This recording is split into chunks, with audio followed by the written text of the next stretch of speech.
Bakit ka nakipagkita sa akin? Tanong ni Abigail kay Rainier nang i-meet ito sa isang restaurant. 2:00 ng hapon noon kaya wala masyadong customer, pero ayaw pa rin niyang mag-take ng chance. May problema ba sa plano natin?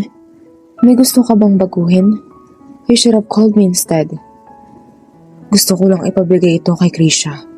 Anito at inabot ang kahon ng regalo. Sana'y pinadala mo na lang sa iba. Gusto kong matiyak na ibibigay mo yan. Importante sa akin ang laman ng kahon. Seryosong sabi nito. Ano bang regalo mo? Tanong niya at bahagyang inalog ang kahon. Bomba?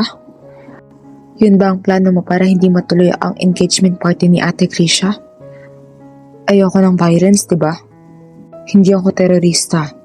Just make sure that she'll see my gift. Corny mo? Ano bang laman nito? Sinubukan niyang tingnan ang laman ng kahon pero pinigilan siya nito. Huwag mong bubuksan yan. Saway nito sa kanya. Sungit? Inungusan niya ito at inilagay ang regalo sa bag. Kung hindi ka lang mahal ng pinsan ko, ano bang nakita niya sa'yo? Lamang ka lang naman ng 2 tabong kasupladahan kay Kevin. Umuwi ka na. Pakiramdam ko may nakatingin sa atin. Make sure na makakarating kay Krisha ang regalo ko.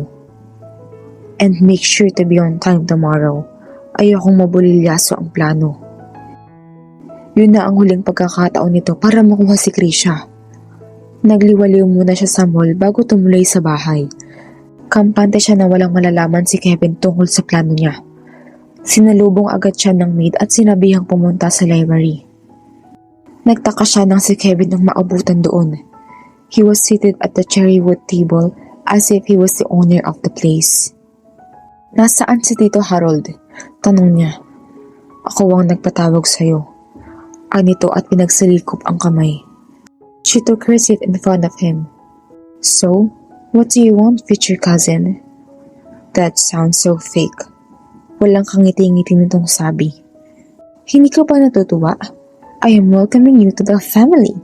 Aniya at ibinuka ang mga kamay. He asked as he pierced her with his black eyes. Parang binabasa nito ang tunay na laman ng isip niya. Ano naman ang itatago ko sa'yo? Inosente niyang tanong.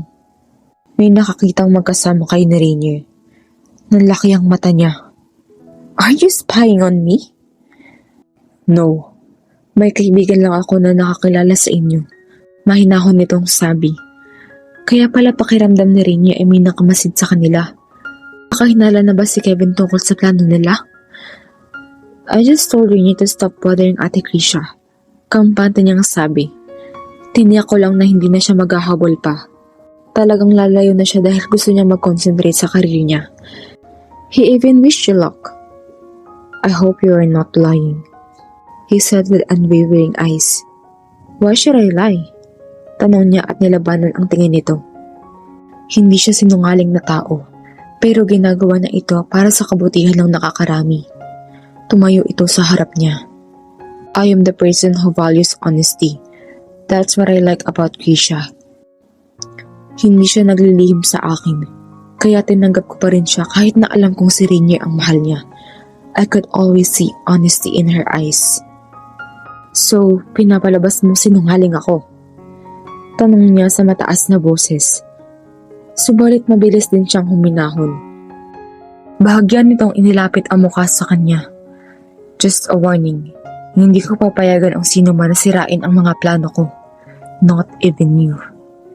Inungusan niya ito. Sa halip na magpasalamat ka sa pagmamalasakit ko sa'yo, paghihinala pang igaganti mo sa akin. Masyado kang paranoid. I can assure you that I won't be a hindrance to your plans. Huwag mo akong pag-isipan ng masama dahil magiging magkapamilya na tayo. Matim siya nitong pinagmastan. Quite a sudden change of heart. Samantalang halos isumpa mo na ako noon. You are not that bad, Kevin. Ang problema lang, hindi ka marunong magmahal. Pero mas mabuti na yun kaysa saktan mo ang pinsan ko. I won't hurt her. She smiled sweetly. Good. Nawala ang pagkabalisan nito. The best talagang acting niya. Lusot. Hindi ka ganun kasama, Kevin.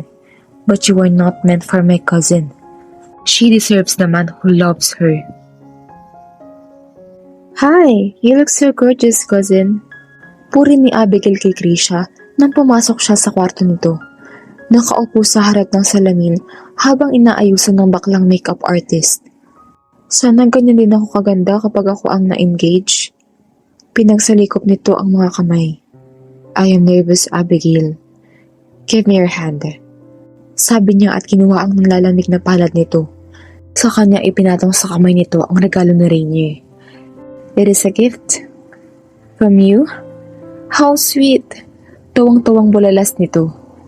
Maybe her first real smile since she gave up on Rainier.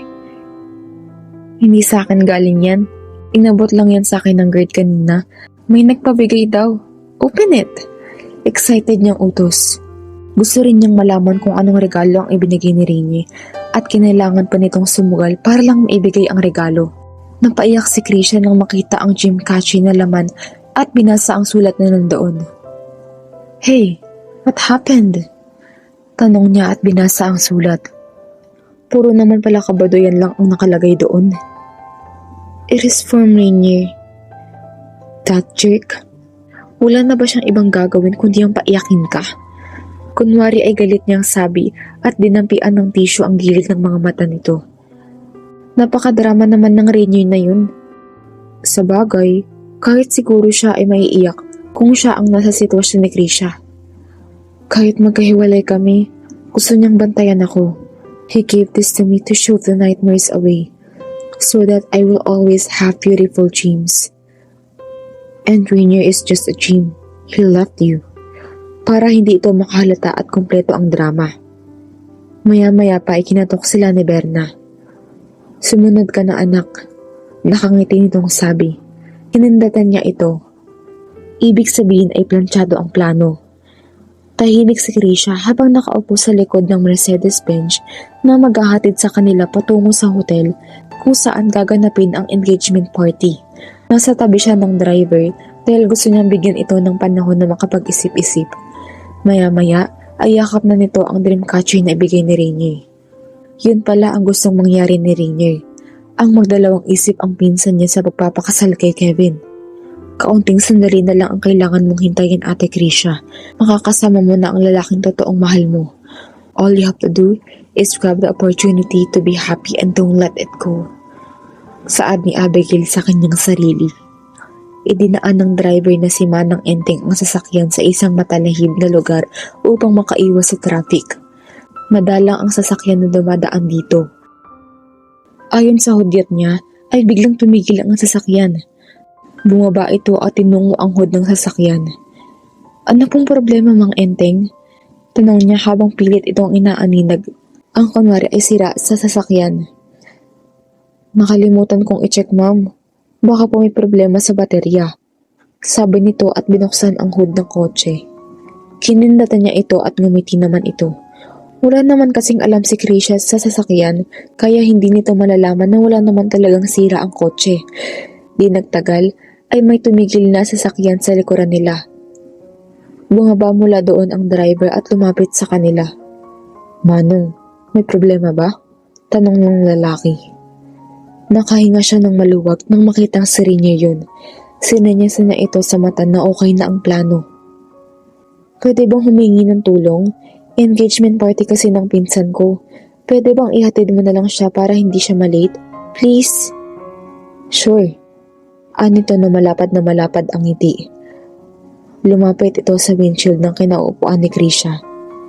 Hi, want a hitch? Tanong nito kay Krisha. Anong ginagawa mo dito? Tanong ni Krisha na may halong kinig sa boses. Hindi nito inaasahan na makikita si Rainier sa lugar na yun sa mismong araw pa ng engagement party nito. Nagmamagandang loob lang ako na ihatid ka. Come on, baka naghihintay na si Kevin sa'yo. Magaan ang boses na sabi ni Rainier. Sige na, bilisan mo na. Saad ni Abigail. Lumapit siya dito at hinila palabas ng sasakyan. Niyakap na ito para iparamdam dito na anuman ang mangyari ay ginagawa niya ang para sa kaligayahan nito. Susunod na ako sa party. Nawalan ito ng pagpipilian kundi sumakay sa kotse ni Rainier. Kinunutan siya nito ng noo at nilakihan ng mata. Ngumiti lang siya rito. Pupunta ako sa engagement party mo pero hindi ikaw. Mahina niyang usal. But I'm sure you will be happy with your new life. Sa kabilang gawi, Ma'am, okay na po ba? Tanong ni Mang Enteng. Tumango siya at tinapik ito sa balikat. Mission accomplished. Salamat po sa tulong, Mang Enteng. Ano na po ang gagawin natin? Tatakas na po ba tayo? Nitong makas ang takot. Alam nito kung paano magalit ang Tito Harold niya. At natatakot marahil ito na mawala ng trabaho. Huwag po kayong mag-alala. Ako po ang haharap sa kanila. Bumalik na po tayo sa hotel. Hinihintay na nila tayo. Pagdating sa hotel ay mukha pa namang normal ang lahat. Tumuloy sila sa suite ni Kevin dahil doon din naghihintay sina Berna at Harold. Oh, nasaan si Krisha? Tanong agad ni Harold nang mapansing wala ito. Nakagat niya ang labi. Wala po kasi. Hindi niya alam kung paano ipapaliwanag ng maayos. Kinabahan siya nang mapansin ang matatalim na tingin ni Kevin sa kanya. Anong wala? Imposibleng wala. Ano yun? Naglaho na lang na parang magic? Mataas ang boses na tanong ni Tito Harold. Nanlalambot siyang umupo sa isang tabi at umiyak. Yun na lang ang magagawa niya ng mga oras na yun para hindi siya masyadong putukan ng galit nito. Kinuha po siya ni Rainier. Aniya at magulgol. Paano siya nakuha ng Rainier na yun? Mataas ang tonong tanong ni Harold. Gusto mo na lang siyang ibinigay? Nasiraan po kami ng sasakyan ng dumaan ng sinasakyan ni Rainier. Sumama po si Ate Krisha sa kanya at wala kaming nagawa. Yun ba talagang nangyari? Formal na tanong ni Kevin. Kitang-kita niya sa mga mata nito na wala itong tiwala sa kanya. Oo naman. Why should I fabricate it? Dahil kung totoo yun, sana tinawagan mo agad kami. Hindi ko na nga alam ang gagawin ko dahil nalilito na ako. Inis niyang bulyo dito at nakalimutan ang pag-iyak. Bakit ba hindi ito madaling utuin? May sasabihin niya pa sana ito nang mag-ring ang cellphone nito. I think this is Rainier Meneses. Sabi nito at di agad sinagot ang tawag. Gusto ko siyang marinig. Ako ang kakausap. Kevin switched to loudspeaker mode. Saka nito sinagot ang tawag. Hello? Mukha itong kalmante. Pero malay ba niya kung anong tumatakbo sa isip nito? Hello? Hello, Kevin? Tama ang hinala nito. Si Rainier nga ang tumawag. I'm sorry. I kidnapped Krisha and I won't bring her back unless we are married. Hinawakan ni Harold ang cellphone at halos iduldul ang bibig doon.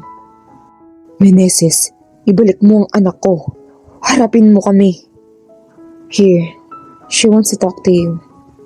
Anang mahinahong boses ni Rainier. Kevin, I'm sorry. Boses na ni Krisha ang sumagot.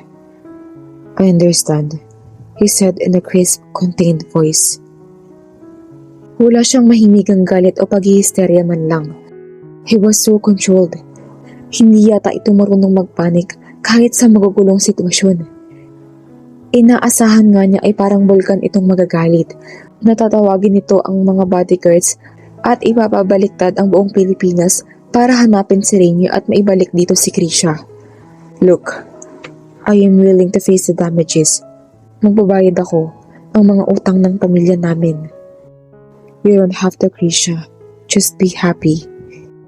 Hindi yun ang inaasahan niyang sasabihin nito sa babaeng muntik nitong pakasalan. Just be happy? Ganun lang? Ni hindi man lang ito nagalit?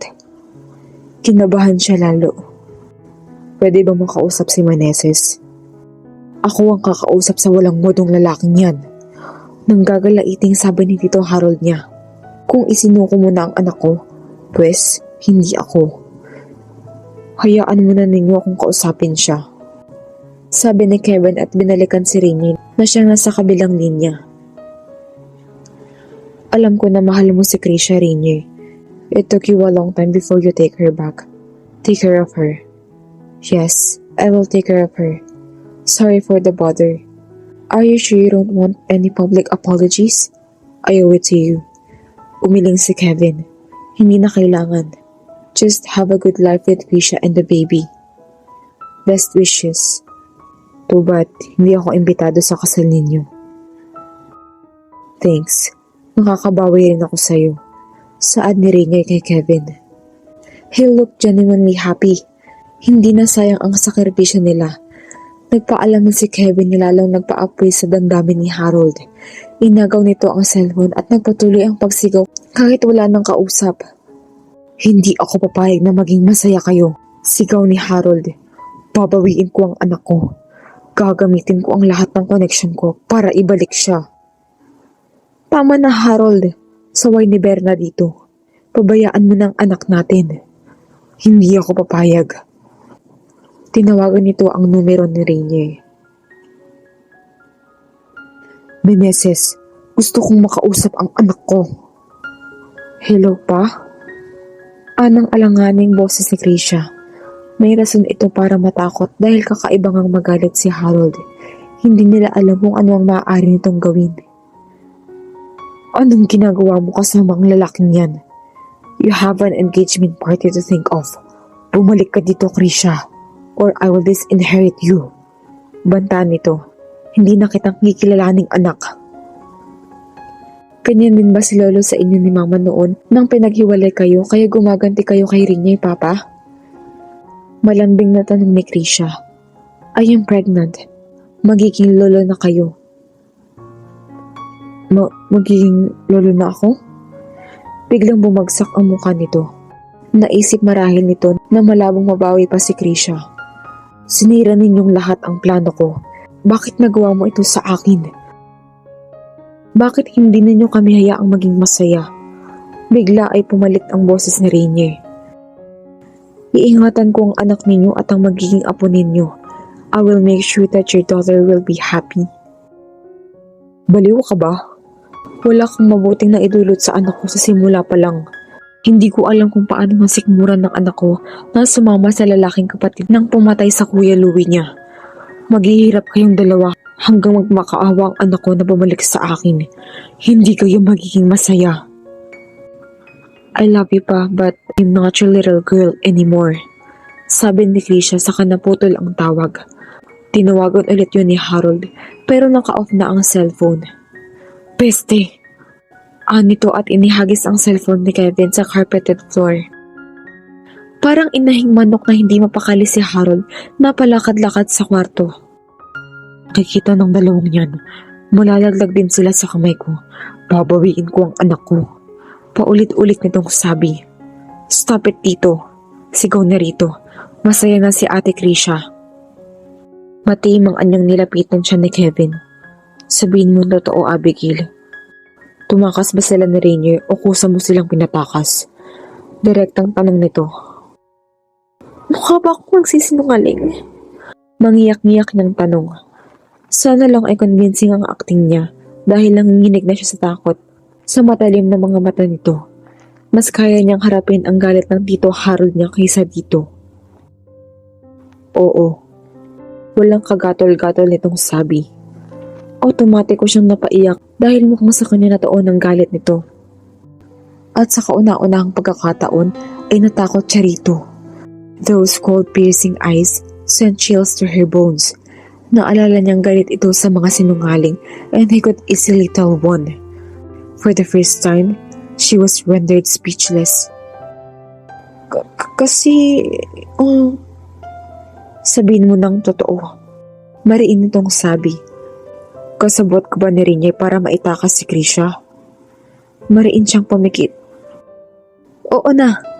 Sinungaling na ako at akong gumawa ng paraan para magkasama sila. Amin niya. Kasabot kanila? Nagngangalit na sabi ni Harold at akmang susugurin siya. How could you do something crazy, Abigail? Where is your mind? Ikaw ang inaasahan kong tutulong para ilayo si Rainier kay Krisha, pero ganito ang ginawa mo. Pinigilan ito ni Berna. Calm down, Harold. Walang mali sa ginawa ko. I just did what I thought is best for her. Katwiran niya. Sa pagkakataong yun ay tuluyan ng nalusaw ang takot niya. Paanong pamilya natin? Hindi mo ba naisip ang kahihiyang haharapin natin? Ano ang sasabihin ng mga tao? At hindi mo ba naisip kung anong mangyayari sa atin matapos nito? Tito Harold, mas mahalaga pa ba ang kahihiyan at kayamanan kaysa sa kaligayahan ng anak ninyo? Mariin niyang sabi habang kuyom ang palad. Hindi na kayo natuto sa leksyon na nangyari sa inyo ni Tita Berna nang maghiwalay kayo. Gusto ba ninyong sapitin ng apo ninyo ang naranasan ni Kuya Louie? Bahagya itong natigilan at napatitig sa kanya. Magkaiba yun. Paano nagkaiba yun kung nagmamahalan din sila? Karapatan nilang ipaglaban ng pagmamahalan nila. Itinaas ni Harold ang kamay at akmang sasampalin siya. Suwail. Mabilis niyang natakpan ng palad ang muka habang hinihintay ang pagsayad ng sampal nito sa katawan niya. Harold! Takot na sigaw ni Berna. Nang tanggalin niya ang takip sa mata, ay nakita niya nakahandusay sa sahig si Harold habang sapo ang dibdib. Mabilis itong dinaluhan ni Berna at Kevin, while she stood in horror as her uncle's face wretched in agony. Kinalas ni Kevin ang necktie nito. Dumilim ang mukha nito nang makita siyang nakatayo lang sa isang tabi. What the hell are you doing there? Call the paramedics. Anito at bumalik sa paglalapat ng pangunang luna sa grito niya. Nanginginig ang kamay niyang tumawag sa front desk ng hotel at humingi ng tulong. Nangako ang mga ito na magpapadala agad ng tulong. Parating na daw sila. Natataranta niyang sabi. Dumilat si Harold at pilit na itinuon ng paningin sa kanya. This is your fault, Abigail. Anito sa hirap na boses. Kung pumayag ka sana magpakasal kay Kevin sa simula pa lang, hindi babalik ang anak ko sa Pilipinas at hindi sila makikita ni Rainier. Parang tinadyakan siya sa dibdib. Gusto niyang tumutol pero hindi niya magawa. Huwag ka nang magsalita, pakiusap ni Berna. Lalo ka lang mahihirapan. Ngayon naman ay tinulungan mo silang tumakas. Pagpapatuloy ni Harold. Sinira mo ang plano ko para kay Krisha. Nawala na rin pati ang nag-iisa kong anak. Ang masakit, ikaw na itinuring kong sarili kong anak ang nag-traitor sa akin. Gusto mo talaga akong patayin, Abigail. Sa tingin mo ba ay matutuwa ang mga magulang mo sa ginawa mo? Napayoko siya. I'm sorry, Tito. Hindi siya nagsisisi na pinatakas niya si Rainier at Krisha. They deserve to be happy. Hindi lang niya inaasahan na mapapahamak ang tito niya. Hindi kita mapapatawad. Mahina nitong sabi. Dumating ang mga medics at inilagay ito sa stretcher upang maisakay na sa ambulansya at maisugod na sa ospital. Napaiyak siya habang ilalabas ito, pero parang hindi niya magawang humakbang mula sa kinatatayuan. Hindi niya alam kung susunod pa siya matapos ang masasakit na salitang sinabi nito. Abigail, let's go. Untag sa kanya ni Kevin. Kailangan pa ba ako sa ospital? Hindi kaya lumala lang ang kondisyon niya dahil sa akin? Kasalanan ko ang nangyari, hindi ba? Ginawa mo ang iniisip mo na tama. Hindi mo lang alam na ganito ang magiging resulta. Malamanay nitong sabi. Hindi ka ba galit sa akin? Tanong niya. Sa halip kasi siya na hindi siya nito pansinin, ay binibigyan pa siya nito ng suporta. Hindi ito ang panahon para harapin mo ang galit ko. Pero wag kang mag-alala. Darating din tayo dyan. Anito at hinila ang kanyang kamay upang sumunod sa ospital kung saan ihahatid si Harold. Mas matinding takot ang naramdaman niya lalo na't hawak nito ang kamay niya. Parang hawak din ito ang buhay niya. Anong naghihintay sa kanya? Kaya niyang harapin ang galit ng Tito Harold niya. Pero hindi niya alam kung paano haharapin ang galit ni Kevin. Parang gusto na niyang maibaon ng buhay bago pa dumating ang panahong yun.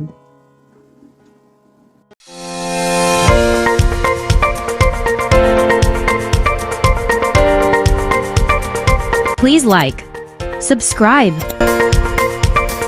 notify,